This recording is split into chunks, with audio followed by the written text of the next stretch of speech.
Hello and welcome everybody to game number 2 in the Carleton University versus St. Clair College series. We saw Carleton play an absolutely dominant game, game number 1, and now we're looking at seeing hopefully St. Clair pulling it back in game number 2. We want a best of 3. We want to see 3 games, and the bands here are currently underway, already seeing the gin being picked up for Carleton University. Yep, and sure enough, we were talking about maybe seeing some band differences, and that is exactly what St. Clair did. They got rid of the Galio, instead putting the Hecarim in there. And then for the side of, or at least in regards to picking, yeah, you were saying the Jin's already there. And okay, good. Get Miensfo off an Enchanter. Get him a hard engage character, something with a little bit more beef. And sure enough, Leona is going to be that tried and true character. It's actually a good pick, I think, right now for St. Clair. Yeah, actually interesting seeing. I'm a little curious about this. Carleton seems to be on the blue side again for game number 2. I'm not sure if the rule set looks for OPSE, but typically teams will switch sides between game number 1 and game number 2. I'm having difficulty seeing the pro draft from my end. There is something obstructing my view. Perfect. Thank you so much, Mr. Danners. Looking at these picks now, we've got the Jin and the Echo here on for Carleton. And for St. Clair, the Graves and the Leona. I love these picks because I like it when Trick plays carries, and I like it when Miensfo plays tanks. It's a good sign for St. Clair's draft when you have these 2 players on their comfort picks and on their comfort styles. Looking at Carleton, however, with just adding the Thresh to their lineup, it's a really interesting choice considering Leona just got locked in for St. Clair. You can play the Zenith Blade, but you've got, Thresh has no base armor, right? That's how this champion works. He picks up souls, and that's how he gets resistances. So a champion now with no base armor laning into a Leona can't sound like a very fun lane. Yes, in theory, absolutely correct, but at least they'll be able to still make some plays and then get tankier as the game goes on. Granted, now, yeah, all eyes are going to be on that bot lane once again, with, in theory, the favor should be going over to St. Clair's side if they can actually get aggressive and find their marks. Granted, that last game had a lot to do with Eminem's jungle pressure. That's game, isn't it? We said St. Clair had the better draft, and look at us. We got our foots in our mouth. It's just foots. Yeah, that's right. Yeah, I said hey, it's okay. Going into game number 2, we are seeing some more bans coming out here. St. Clair taking away the Aurelia from Carleton, with the Galio being banned in response. And just seeing now, actually, there was a Hecarim ban from St. Clair. So wise choice, especially after that way that game 1 went.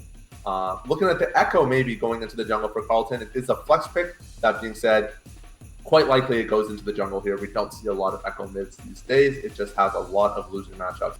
So going into these second picks and bans, any pick in particular you're looking at seeing for either team here, Danners? Okay, so top lane, what are we doing? Are we going back to just Shen?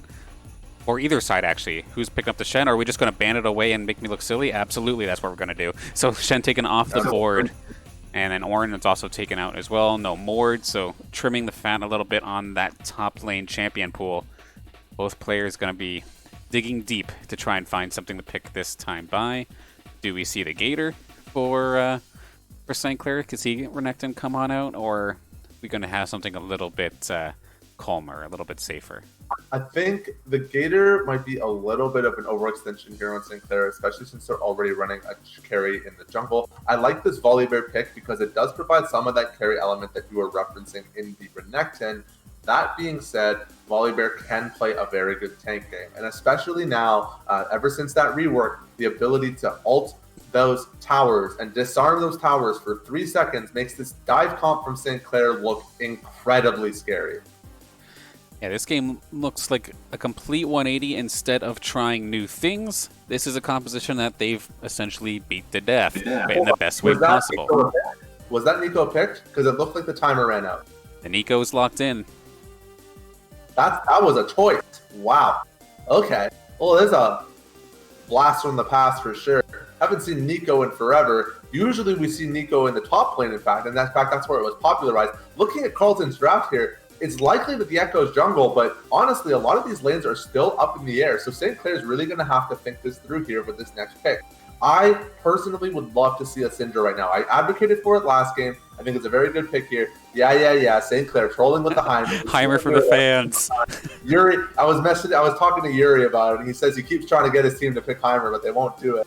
good thing that his team won't troll. I like that. And I like this Cassidy pickup here as well. The Cassidy, if it is into the Gangplank mid lane, it is going to be an incredibly difficult lane. However, if they called out the Nico correctly, should be able to survive into this burst mage poke, should be able to scale into the late game, and should be able to dominate. But there is a big asterisk on should be right now, because Carleton has showed that if you give them an inch, they will take a mile. And we can't give Carleton a mile if we're trying to go for game 3.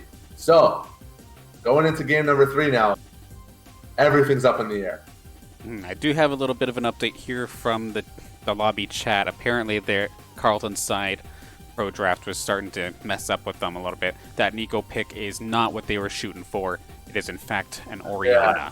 So that's what I figured. I did that information come out before the Cassidy got locked in? Before the Cassidy got locked in? No, I didn't see it until then. Oh, or actually, no, hang on a second. St. Clair would have known about it, yeah. I just didn't see it until then. Okay. Good. Can't have unfair drafting here, folks. That just makes your games unfair and makes your games unplayable, especially at a competitive level. Got to make sure that all the information is accurate and presented for. And this is, of course, one of the issues with relying on a software like ProDraft. We use it because not everybody owns champions, so not everyone can swap, but it's a pain in the butt when it doesn't work. That being said, going in now to game number 2, don't be alarmed when you see the Orianna being picked up for Carleton University. That's going to be going to Pedo P in the mid lane against Yule on the Cassidy in the mid lane for the side of St. Clair.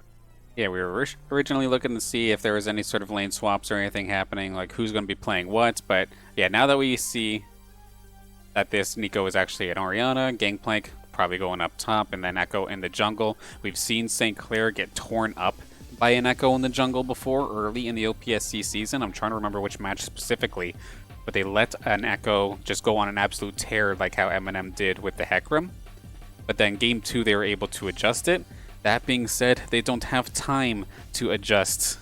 This is, of course, a best of 3 series, so if this one goes through on them, that is it. Carleton are going to walk home with the W here tonight. Let's hope they have that experience in mind when dealing with Eminem's Echo. I like that St. Clair's draft has a number of ways of dealing with these Carleton carries. You've got a lot of lockdown for some of these more evasive champions like the Nico and the Echo. Like, you have a really good way of stun locking with this Leona. The Volibear obviously providing a ton of crowd control as well here. We're just going to give the teams a second to lock in their picks once and for all going into game number 2 here. But St. Clair's draft, lots of good synergy, lots of good tower diving potential. The Cassidy pick is a little off base from what it looked like their composition was trying to accomplish. That being said, we've seen Yule pop off with it before. I'm hoping we'll get to see him pop off with it again. Absolutely, and then of course, sure enough, Tentakai on the Gangplank, something a little bit more aggressive compared to the Shen, but at the same time, we've seen how he played Shen last game, and it might as well have been an aggressive character. Was able to really give Frez a run for his money, give him a real hard time. Anything can be aggressive if you press your buttons harder, Dan. That's the core rule number 1 of League of Legends. If you press your buttons harder, you do more damage. Everyone knows this. And Shen was mashing his keys like crazy. That was a lot of damage coming up in that top lane. It is a good abuse of the matchup, and I think this Gangplank pick is going to be Tentakai flexing a little bit again because it is a good abuse of the matchup. This Volibear with that passive, that electrocute proc on every single auto attack, does a really good job of auto pushing in lanes, but you can't outpush the barrel. And with being a melee champion, it's very difficult to gain access to those Gangplank barrels without putting yourself in the line of fire. So for Tentakai up in this top lane, it's going to be about resource management, knowing when to commit those barrels and how to commit them. And Gangplank is one of those characters where if you suck, you really suck, and if you're good, you're really freaking good.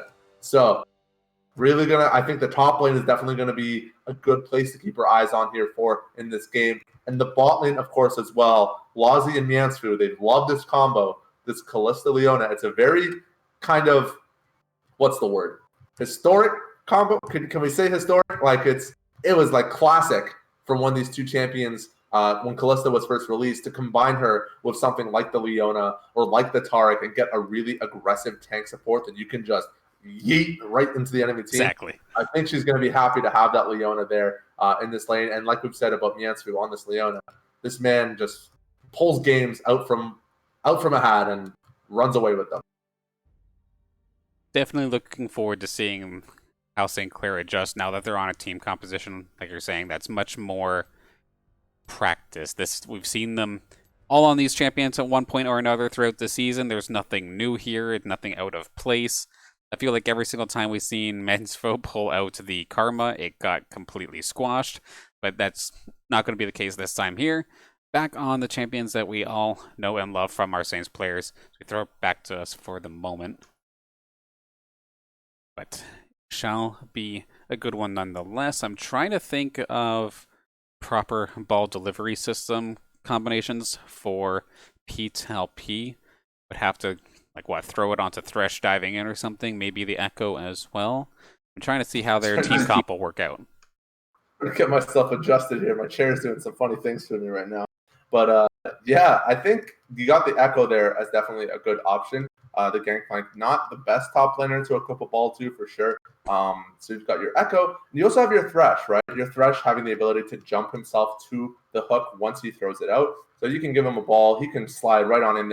You usually don't want your Thresh right in the line of fire, but if he's delivering a big, juicy package in the Shockwave, not always the worst way to deliver that, too.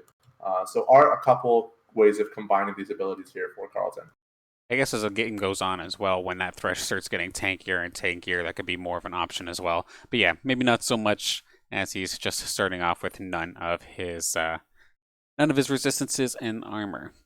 But of course, before we hop into game number 2, I once again want to thank the sponsors that do make this all possible. Of course, being St. Clair Alumni Association, St. Clair College itself, Zuckelman School of Business and IT, Tim Hortons, St. Clair SRC. And then if you happen to be pushing those buttons maybe a little bit too hard and your keyboard starts to act a little funky, go hit up PC Outlet. Great way to kind of get yourself set up for the gaming life. I know myself, when I got myself settled here in my apartment, I had a full reboot and revamp of all my peripherals. Got to get ready for gamer season, Danner. When is gamer season? All year long? All day. All day, every day. 24/7. It just doesn't stop. This is where I'm showing my age, when I'm already getting a headache just after 3 hours of streaming. But enjoy it while you can. Chug some G Fuel, get your Cool Ranch Doritos. It's gamer time. And we're about to experience gamer time here once again here on the Summoner's Rift for game number 2 in just about 30 seconds here. Danners, any last thoughts on these compositions before we jump in here to this second game? I mean, I was pretty quiet about him during the last game, but Never Story did a fantastic job nonetheless. Back on the Jhin, going to be looking to just tear it up once again. I want to see how this Gangplank works here for Tentakai. I have not quite seen the Gangplank in a good little while. But whenever I did see it, it felt like it was, like you were saying, it was either a rollover or completely get squashed. And then I'm worried about St. Clair's ability to deal with Echo, but we'll have to see. As we're just about to get ready to load into game number 2, St. Clair need to pull something out of the hat now. Otherwise, this might be a quick 2-0 today. Mm-hmm. And these matchups, though, I mean, we can talk about drops all day. And we say this every time. But at the end of the day, it comes down to how the players pilot it. And if we're looking at St. Clair's champions, these are comfort picks. Largely across the board, these are all comfort picks. And with that, it means that no matter what you expect the limitations of the champions to be, the players will outshine those expectations time and time again. And we're hoping to see some bright, shining gameplay here from St. Clair as we load into the Summoner's Rift for game number 2. St. Clair going to be on the red side yet again here. That red side giving you better access to those dragons in the early game. This Graves trick is going to be loving that access to the dragon pit here. As you mentioned, this Echo is going to be a threat. But it may not be a threat if St. Clair could pull themselves together in time for this early game control. Here you go, the champions lining up for the laning phase here. Looking maybe at doing a cheeky engage here with this Leona. I'm excited to see if they try something a little bit different now for the start here for game 2.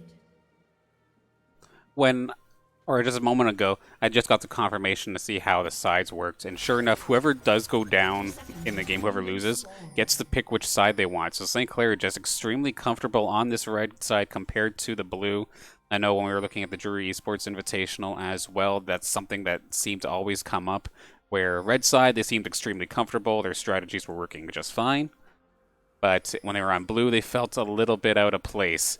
And actually, Trick's got to be a little bit careful here, might be taking some damage, not as much as expected. The hook, though, this could be deadly.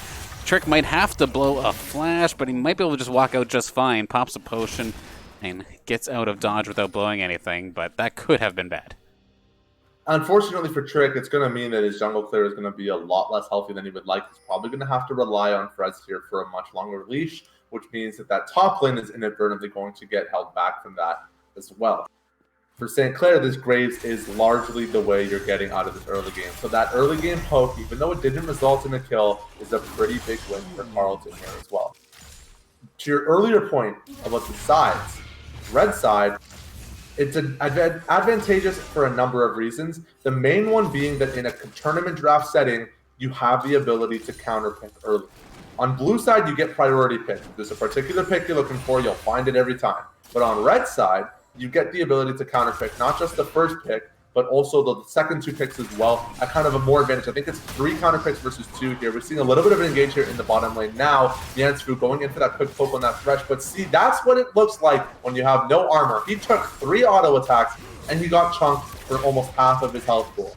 That's a very scary lane for Thresh, and St. Clair, knowing this matchup, knowing this lineup, as soon as they hit level 2, we are going to see some scary gameplay down here in the bottom lane. You can already see Carleton, a very knowledgeable team here. As soon as St. Clair is looking at that level 2, they backed right off the wave. And that's exactly how you have to play against Leona. Because if you stay up even a half-inch more, you are dead, and there is nothing you can do about it. Absolutely. While up on the top lane here, however, Tentakai pushing this forward has been giving Frez quite the hard time. Granted, it looks like Gangplank goes through his mana pool much quicker compared to Volibear, but a bit of a back and forth. Tentakai in the lead in regards to CS and levels off the start. Granted, we're only 3 minutes in, but still something that could be expanded upon as this game goes on. Yule getting picked here and there, poked around in this mid lane. He's going to definitely have to wait till later games to start being a major factor unless he can get some jungle help. Trick was looking towards that mid lane, but was spotted out. Going to just opt to go for the Scuttle Crab. And everything, for at least the time being, seems pretty quiet. It looks like there was a ward in the pixel brush there. I was trying to see where the ward was for Carleton, but they did get themselves some river vision early. That's the advantage of playing Orianna into a melee lane, is that you always have lane priority. 95% of the time, you have lane priority here.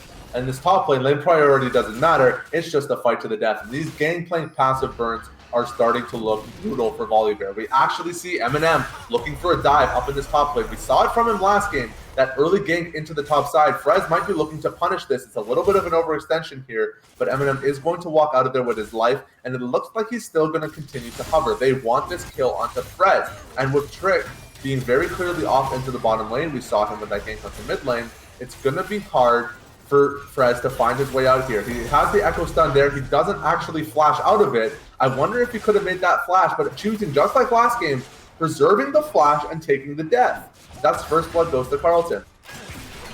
That was definitely a rough spot. Granted, Carleton played that completely perfectly considering the situation. Had Eminem go in first, because if Tentakai went in first, that would have been a bad time. That being said, Frez coming in hot, going to be able to at least get a return kill. That's one way to do it, making that teleport work for him. Yeah, and I think there is some value there in holding the flash. Frez coming back with the snap teleport into the kill chase. Gangplank doesn't have a lot of movement speed in this early game. Yule losing his siege minion under tower there is going to hurt him quite a bit. But Niansfu with the flash down into Dirtbag does commit, burn the flash away from the Thresh. But the hook onto Niansfu means that Niansfu will fall here as well. Yule forced the flash away from this Orianna. Can't risk taking another Q to the face. Lazi with the cheeky little Q there, going to stop the recall there on the side of Carleton. But all these lanes now, very scrappy, very brawly. Whoever comes on top of these fights is really going to run away with this game. And unfortunately, looking for St. Clair, Carleton's enjoying this lead right now. 1K gold in the bank. Definitely off to a solid start. The clutch extra little hook there from Dirtbag to turn that 3v2 into a kill for themselves. Gansfo just not finding his opportunity that time anyway. Looking to set up for Dragon now as we get past this, or just about to get to this 6-minute mark in this matchup. And you just see right now across the board, for the most part, the only real back and forth battle has been from Frez and Tentakai up in the top lane, getting one elimination on each other each. Well, granted, that elimination went over to M&M instead. But now we see a little bit of a chance at a scuffle here in the mid lane. Shockwave going to be right on target. Yule going to get hit. Miensfo still level 3, opting for the roam. Not going to look to engage as Yule took maybe a little bit too much damage to try and turn that. Really good awareness from Yansfu, knowing that the Oriana was hitting level 6 and that the Echo would likely be looking to abuse that as well. A little scrap up in the top lane. Frez taking a big chunk of damage. The Gangplank ulti does actually get committed. Gonna drop the shield on himself, hopefully enough to survive here. Trick is on the back line, looking for the flank onto Tentakai. Can Frez get out with his life?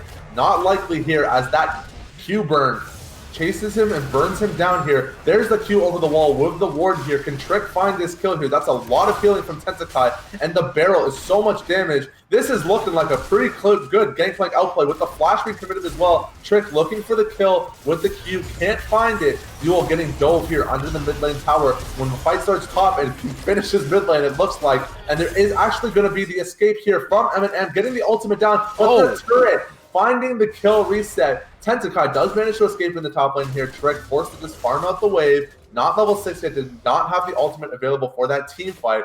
Going to retreat to the jungle here as Frez resumes his formation back up in the top lane. But man, this game, so much action. And M&M had the right idea there in the mid lane. Save that recall right for the last second after the kill onto Yule. But unfortunately for him, the wave was not pushed up far enough, so the turret instantly locked onto him and took him down. So at least Yule's going to be able to make that a 1-for-1 of sorts, but still losing a bunch of time here in this mid lane. Let's PLP to just push the lane himself and go back, get some items, be hitting that much harder. And it's just, again, it's maybe not to the same extent as game number 1, but Carleton definitely have this early game on lock once again. I have to say, looking at the way Carleton's been playing this early game is really impressive for me as a League of Legends, not only enthusiast, but also, you know, competitive advocate, let's say. I love coaching the game and watching the game and playing the game. And as a coach, looking at the way Carleton kind of adjusts their play style based on the way their opponents play the game is really fascinating. We actually saw M&M, if you recall, right when that dragon was about to spawn at that 5-minute, 30-second mark, he was positioned and ready for that Drake. Last game previously, he prioritized top and he let Trick get away with the cheeky dragon. But this game, not only did he push his mid laner for mid priority, but he put himself in a position where he's able to respond to that early dragon. And he adjusted his playstyle based off of his opponents here. We see the hook getting landing onto Lazi in the bottom lane. Not going to do anything with that there. Dirtbag choosing to hold off on the initiation, knowing that Trick is nearby. But Carleton doing a really good job here with posturing themselves perfectly to counter what St. Clair has to throw at them. And of course, in game number 1, the one thing that St. Clair did have a lead on for at least a little bit was that dragon count. And of course, this first one going to hop over to them as well in this game. But at least it seems like M&M is making sure that he's trading 1-for-1 with it. Rift Herald about to get picked up. Possibly look towards the mid or top lane as we do see Frez once again just getting shoved and pressured right under his own turret to the point where Tentakai could basically have complete free reign. Frez doesn't have a teleport either, so he's going to have to call upon Trick to try and make something happen. But if that does in fact end up being the case, we do see M&M also moving right away. M&M flank here, but Frez, knowing proactively that it's going to happen, not finding enough space here, actually committing the ultimate and still getting poked out. No, Frez.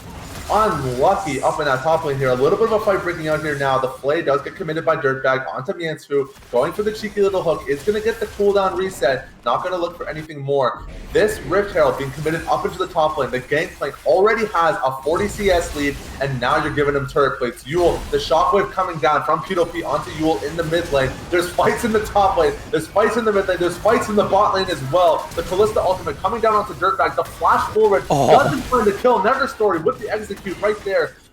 M&M finding the kill onto Trick in the topside jungle as well is going to look to get out of this one from Frez, but Frez managing to kill off Eminem before the shield comes down. This Echo is trading a number of kills, absolutely blazing it with that KDA right now. Tensakai is going to walk out of there with that Gangplank barrel and get himself a nice little burst of movement speed and walk out of that one. But man, oh man, this game is insane. Neverstory just came up clutch in that bot lane, able to secure the kill onto Lazzy before Dirtbag went down. Dirtbag easily, one more shot, maybe one or two more minion shots would have taken him out, but it gets completely denied. Lazzy uses every resource in his arsenal and could not get the job done. Neverstory now up 2-0. I think that's the... Can't exactly remember what that item is called, but he's already got one full item ready to go. And this bot lane's going to be hurting, jungle's hurting, top lane's doing well. Mid lane is essentially like just pressuring and coasting, which for the most part is essentially all that PLP needs to do. And it's just getting worse from there, it looks like, for St. Clair. Yeah, the Storm Razor getting finished on the Jin means to take a large burst of damage here. The Flay actually played Yansu out of the Jin route. Doesn't mean he's going to get out of that one, though. Too much damage coming down. Dirtbag actually committing the stopwatch there to avoid the Rave ultimate. Lazzy finding the kill there, but just the instant pop here from Eminem. Now 7-0. Looking at the Gnasher's Tooth here, we do see the Darksteel coming out for this jungler again, but this time it's definitely not a troll buy. This is a fed Echo. Looking at potentially going into the Magi Soul Stealer if he can find the advantage. This is looking a little spooky though here. Yule's in the pixel bush looking for the gank, but Eminem calls him out with the ward. The flash over the wall. 8-2 now on this Echo. That is a lot of gold. That decision-making has my mind boggling more so than it already was. Because, yeah, you're going up against a half-health Eminem, but granted, he's fed as heck. And we're going to see, okay, one's going to get traded out here, Frez. He did get himself a shutdown earlier, but he's going to find himself another. We have some attacks happening down the bot lane as well, where the Echo on pursuit once again. Dirtbag takes the tower aggro, and you can essentially say goodbye, Lazzy, as we have Eminem dominating, but we might have the cleanup crew. If Yule could find himself one, is going to find the Thresh. Can they take care of Eminem? He's going to probably just try and go for the execute. Actually, it doesn't go in his favor, so that shutdown goal just went right into the pocket of Lazzy. We saw as soon as that shutdown comes down, the instant purchase of the Berserker Gates for Lazzy. Just actually sold it now, looking at maybe building into something a little bit more aggressive, actually opting for the Zeal here. Not sure how I feel about this item choice. I was actually going to comment on it earlier, but Berserker Greaves for Kalista is a big power spike because your ability to jump on your passive scales with the tier of the boots that you currently own. And having sold his boots now for the Zeal means that he is going to lose a lot of that access to movement speed. So he's valuing critical chance over movement speed. But at 15%, 25% crit chance on the Zeal, like, I don't know about that one, sir. Definitely an interesting item buy for sure. In this bot lane here, we do see a little bit of a CS lead going to the Jin. There's about a 20 CS lead here as well. Looking at a Zeal of his own in addition to the Storm Raider. So while Storm Razor rather. So while these 80 carries are relatively equally strength now currently in this early game, the rest of the team is a lot much farther behind. Forcing a lot much farther. I'm having a hard time with words today, Daniel. You're gonna have to bail me out here a little bit. It's okay, it's okay. We all have those days, but we do see Dragon coming out here for this side of Carleton. Not going to let St. Clair start even having that as a possible win condition as we move forward into this game, one apiece now. And like with the thinking back to Lazzy and like not having boots and whatnot. I mean, of course, Kalista being able to hop back and constantly kite is absolutely fantastic, but what can you do about somebody who doesn't care and just teleports on top of you anyway? Can you really kite that? You need somebody, you need Mansfo or somebody to kind of help you with that. And we do see this mid turret going down. Yule was getting pressured, but at least he can rift walk away for the moment. Back down to bot side. It looks like actually the ult gets used. This was a little bit overzealous in my opinion. Neverstory just going to tank the stun and laugh and move forward knowing that that ultimate is blown. And here comes PTLP actually, but Trick is right there as well. But we can see PTLP packing quite the punch. May not necessarily have the kills, but still hurts a ton. Frez trying to be the tank, but gets completely exploded anyway. 3-on-3 battle here, not going in the favor of St. Clair. Lazzy going to continue to try and get the victory here on the PTLP. Not going to happen. And this is just looking like another runaway here in the favor of Carleton. Might be able to trade one back, or maybe not. Maybe I'm a liar. We'll have to see as this the standoff goes through. Eminem's just chilling in the base, and he's having a grand old time. He is looking for the recall here, but with Trick rotating up, might actually look for a kill of his own, and he finds it! Eminem with the burst. Does have the Magi Souls to the completed now. That's 12 stacks now onto this Magi. Might even be looking for the cheeky kill here on to Oh, there Yule. we go. But whiffing the E blink over the wall means Yule can snap the ulti and find the kill. Definitely a little overzealous there from the jungler there on the side of Carleton. We see these plays come out a lot when a team thinks they're so far ahead they can do literally anything they want. Not anything, sir. Big shutdown gold coming to Yule there. I mean, that was playing with fire, because that could have definitely gone either way depending on who got the jump. Thankfully for St. Clair, it went to Yule's favor this time. But some of these team fights are just an absolute mess for the most part here for St. Clair. I think that was a triple going down in the bot lane. Everybody went down, and then somebody got dropped. It was Fresh who got dropped up top as well. And then just all over the map all the time. And Tentakai's taken that top turret down already from the base, so the inhibitor exposed. If he gets left alone once again, can just run all the way into the base if he really feels like it. Start getting those super minions up there and ready, adding constant pressure, of course. It is worth noting here for St. Clair that there is a lot of scaling capability here on this lineup. We mentioned it a little bit during the drafting phase. So there is an out if they can make it to the late game stage. That being said, it's kind of like last game where if you can make it there, that's great, but no one's going to take you there. You know, you got to get yourself to that late game before you can start experiencing that. Yule went for a very slow build this game. They said the Rod of Aegis into the tier of the Goddess. This means that his Cassidy isn't really going to hit his power spikes until that Seraph's Embrace is completed. So we're waiting not only for a Rod of Aegis timer, but a Tear of the Goddess timer as well. So this Cassidy has a lot of time before he really starts pumping out that damage that we want to see from him here in this game. Tentakai, having dropped that top lane tier 2, doesn't need to be top lane anymore, can look at pressuring some other sides of the map while the rest of his team groups out, going into the fight here onto Yule. Yule looking for the extended trade, doing some damage, might be overestimating his strength here a little bit. Tentakai happy to heal off a lot of that burst there with those oranges. Yule looking for some poke here, Tentakai giving him some respect in that lane. But now in the mid lane here, we see the team grouping up, might be going for an extended fight here. The Shockwave is available for P2P, might be trying to find an opportunity to use it here. I actually didn't realize there was the tier 3 that went down in top lane. Holy crap. There's nothing left.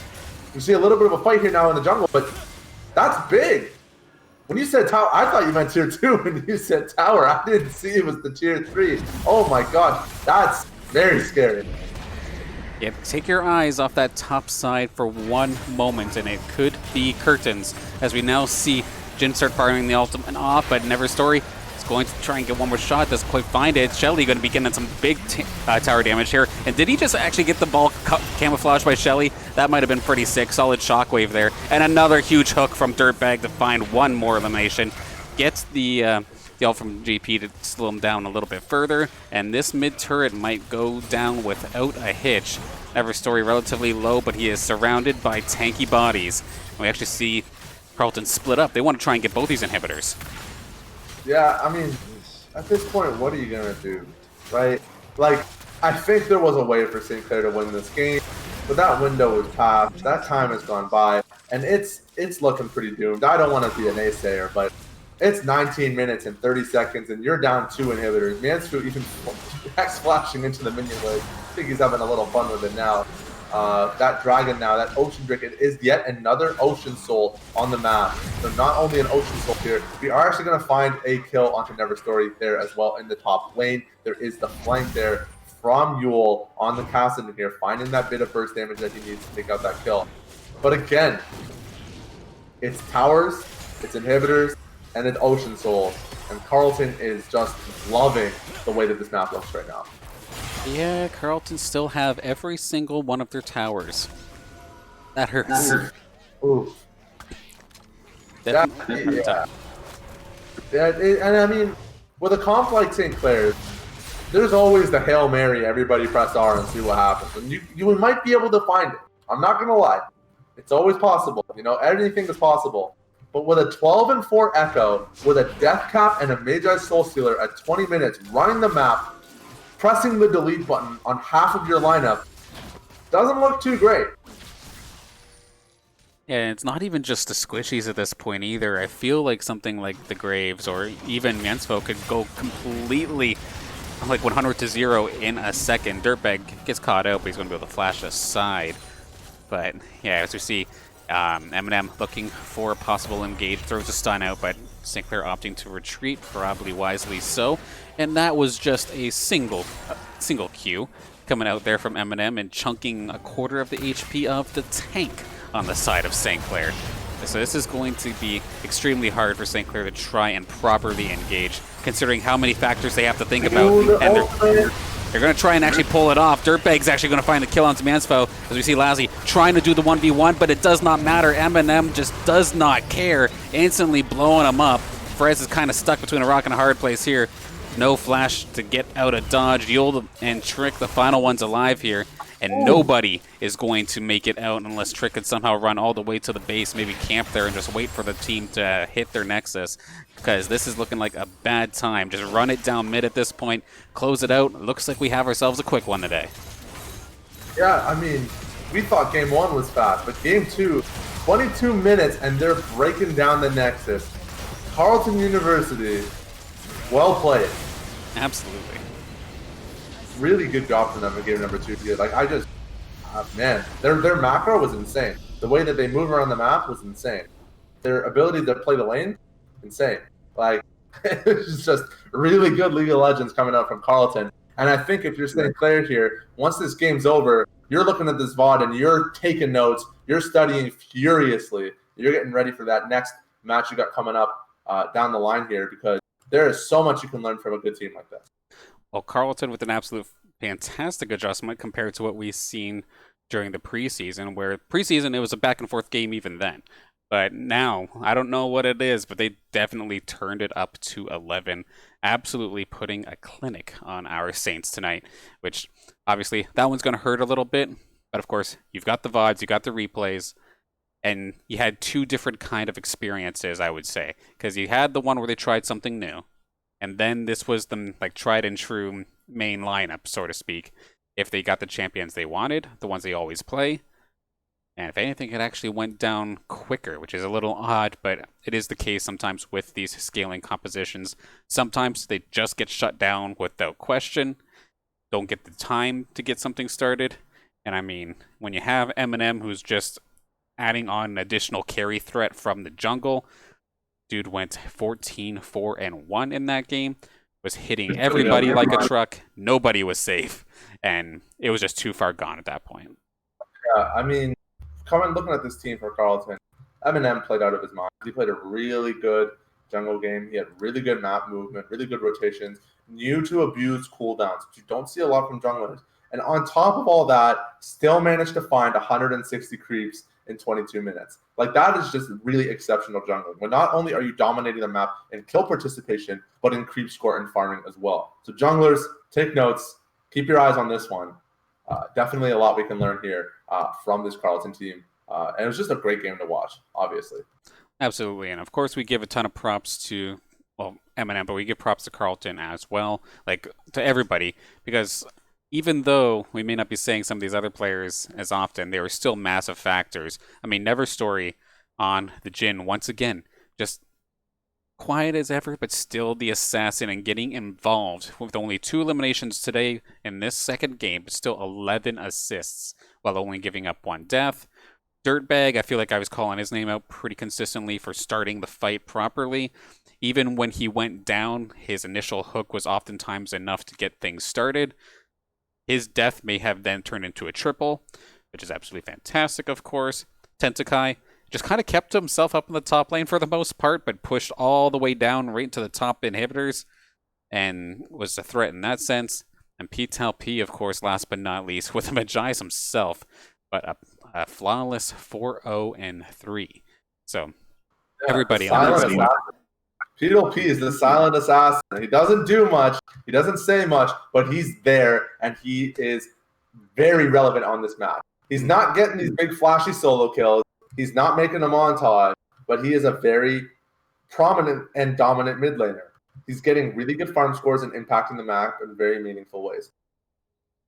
And then up in the, well, if I just quickly look over to our St. Clair squad, of course, like, props given it the shot here today. Unfortunately, it didn't go in their favor, but there was still the adjustment. I don't know if it was just the picks or what. I don't know if that Maokai pick from game number 1 was something they were just testing out for competitive or what, because when we went to the Volibear, it was a little bit better overall. He was able to like trade at least a little bit evenly, but of course you have Eminem constantly feeding additional pressure. It went down a few times that way. I did like right off the start though, where he went down but then teleported right back in to like, secure that kill. Like, at least, like, sometimes when you're getting beat pretty consistently, you kind of just start turtling naturally. So to still be able to hit the go button and get aggressive, thinking that you still had a shot, like able to get the kill that way was fantastic. Then looking at the rest of the squad, Trick, I mean, his objectives were on point for the most part. Like I was saying during game 1, like Dragons was the thing that was kind of keeping them, like, was not necessarily keeping them in the game, but they at least had that lead going for the first little bit. But otherwise, maybe not so much this time. And for St. Clair, I mean, they have all the right pieces. It's just about putting it together, right? We know all these players can perform. We've seen all these players perform. The Jury Invitational, excuse me, the Jury Invitational is an excellent example of that. We've seen these players have incredibly good games and strong performances. But sometimes it's just about figuring out how to make it click. And I think a large part of that is going to be coming down to how could we organize ourselves in not only our team compositions and understanding our champion strength, but understanding who our win conditions are and playing around them. Because I feel like there's a lot of times we're on the map, we're making plays on one side when our carries are on the other. And it's just about kind of getting it all into motion and figuring out how to pull it together. So definitely not all hope is lost. You know, losses are learning opportunities. So if I'm St. Clair going into my next game, I'm looking at this as a great opportunity to improve myself and get better. Absolutely. That being said, though, let's take a look at some of the additional matches that we do have lined up. It's a little bit of a slower week, but it's still just as exciting as we hop on over. Of course, tomorrow, the UCEA Overwatch playoffs continue. The second match in the playoffs for our Saints. If it's not on the UCEA GG channel, it will be here on ours, of course. Then also later on in the same day, Play versus Rocket League. Getting closer to the end of that season, but our team has been doing a fantastic job so far. Massive positive record. Be sure to tune into that one at 8. If the Saints win on Thursday, there'll be another Overwatch playoff match on Saturday. And then to line up with a doubleheader, we have Call of Duty TESPA action as well on Saturday at 7 o'clock, and then on Sunday as well. Lots of great games coming up for the Saints, so make sure to come out and support your teams in that. Always exciting to see some great esports action here at a great college that really does its best to support these esports programs. And obviously, big thank you to Mr. Dan Banners here on the production crews, solo carrying his team 95% of the time. It's an honor to be able to cast with you, and thank you so much for having me on the desk again tonight. Well, I appreciate it, and good job to yourself as well. Always a pleasure casting with you, and it's definitely fun watching you level up as well here on the commentary desk and dropping the League of Legends knowledge when I'm constantly spinning around in circles in my head. You know exactly what it is I'm thinking about. You're doing great. Same to you. Now, looking at specifically one thing that wasn't on the schedule, because it's a little bit further down, but the next League of Legends match specifically, we have 2 through... Well, there's still a couple more matches here in the OPSE season, so we're not quite in playoff territory just yet, but it's going to be St. Clair College versus Trent University. If my schedule is correct here, that's on Thursday the 12th. So we'll still have some more League of Legends action next week coming up. We'll get to see what happens here, what kind of adjustments our St. Clair squad makes from essentially the beatdown that we saw Carleton give us today. And they got a lot of time to figure something out. Absolutely. Now, with that, however, we're probably going to get ready to call it a night unless you have any last thoughts, of course, on this matchup. Just great League of Legends. Love to watch the game. Love to watch my team perform. I'm looking forward to seeing them turn it around next week. Absolutely. So with that, we'll head on out. Thank you all again for tuning in, for supporting your friends, family, and your school programs, of course.